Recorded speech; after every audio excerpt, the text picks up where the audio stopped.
जय माता दी। हर हर महादेव। अगर भोलेनाथ अभी तक आपसे प्रसन्न नहीं हुए हैं और आपको अपना इच्छित वर प्राप्त नहीं हुआ है, मनोकामना की पूर्ति नहीं हुई है, तो यह आपके पास सावन का अंतिम अवसर है जिस पर आप भगवान भोलेनाथ को प्रसन्न करके अपनी मनोकामनाओं की पूर्ति कर सकते हैं। बहुत ही सरल उपाय हैं। इन उपायों को करके आप अपने मनोवांछित इच्छाओं की पूर्ति बहुत ही सरलता से कर सकते हैं। तो आप इस सावन के अंतिम सोमवार का ये महत्वपूर्ण दिन हाथ से जाने ना दें और इस दिन को बहुत ही अद्भुत और बहुत ही विशेष तरीके से मनाकर अपने जीवन को बहुत ही समृद्धि और सफलता से भरने का यह मौका ना चूकें।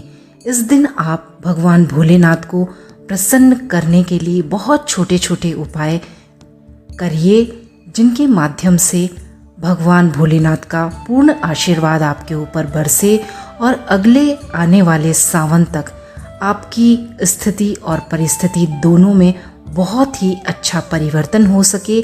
इसी मनोकामना के साथ आपको बहुत छोटे से उपाय बता रही हूँ। इन्हें आप अवश्य ही करें और अपने जीवन में परिवर्तन अवश्य ही देखें।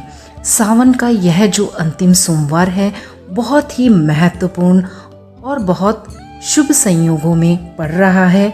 इस दिन सर्वार्ध सिद्धि योग, चित्रा नक्षत्र, अनुराधा नक्षत्र, बहुत अच्छा समय इस दिन है और भगवान भोलेनाथ का सावन का महीना चल रहा है और अंतिम सावन का सोमवार है, तो वैसे ही यह बहुत अद्भुत है। तो इस दिन आप भगवान भोलेनाथ पर पंचामृत से अभिषेक अवश्य ही करें। सुबह ब्रह्म मुहूर्त में नहा धोकर स्नान करके अपने सभी कार्यों से निवृत्त होकर आप भगवान भोलेनाथ पर पंचामृत अवश्य ही अर्पित करें। पंचामृत में दूध, दही, घी, शहद और मक्खन डालकर भगवान का अभिषेक करें। कम से कम 11 लोटे जल आप अवश्य ही अर्पित करें। 11 लोटे करने से आपकी मनोकामना, आपकी इच्छा शीघ्र ही पूर्ण होगी। इसके बाद आप भगवान भोलेनाथ के ऊपर 108 बीलपत्र अवश्य ही अर्पित करें और महामृत्युंजय का मंत्र का जाप अवश्य ही। इसके साथ ही आप भगवान भोलेनाथ पर 5 या 7 बेलपत्र अवश्य ही अर्पित करें। ये कम संख्या है। इसके अतिरिक्त आप ज़्यादा से ज़्यादा 11, 21, 51 भी अर्पित कर सकते हैं, परंतु आप इतने तो कम से कम 5 तो बेलपत्र अवश्य ही अर्पित करें। उनके ऊपर आप पीला चंदन लगाएं और फिर भगवान भोलेनाथ पर अर्पित अवश्य ही करें। 108 महामृत्युंजय मंत्र का जाप आप भगवान भोलेनाथ के सामने बैठकर अवश्य ही करें। ऐसा करने से आपके मन में शांति आएगी, आपके सभी कार्य आप बिल्कुल एकाग्रता से कर पाएंगे। तो अभी तक आपने अगर ये उपाय नहीं करे हैं तो आप इस अंतिम सोमवार पर अवश्य ही करें।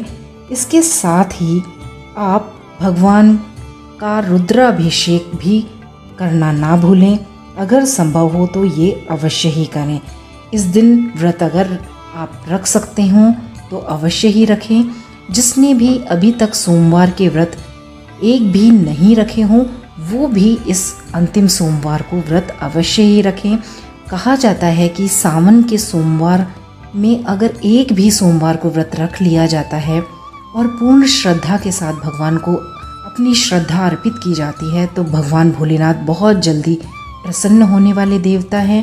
उनका आशीर्वाद बहुत शीघ्रता से प्राप्त होता है। तो आप ऐसा अवश्य ही करें। हर व्रत तभी पूर्ण होता है जब उसका उद्यापन किया जाता है। तो आप भी इस अंतिम सोमवार के दिन अपना व्रत का उद्यापन अवश्य ही करें। तो इस दिन आप सफ़ेद वस्त्र धारण करें तो बहुत ही अच्छा होता है। स्त्रियां जो सुहागन हैं वे लाल कपड़े भी धारण कर सकती हैं।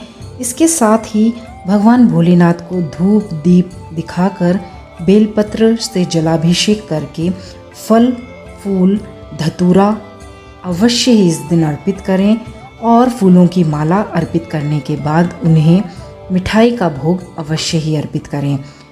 आरती करें और मिठाई सफ़ेद हो तो बहुत ही उत्तम होता है।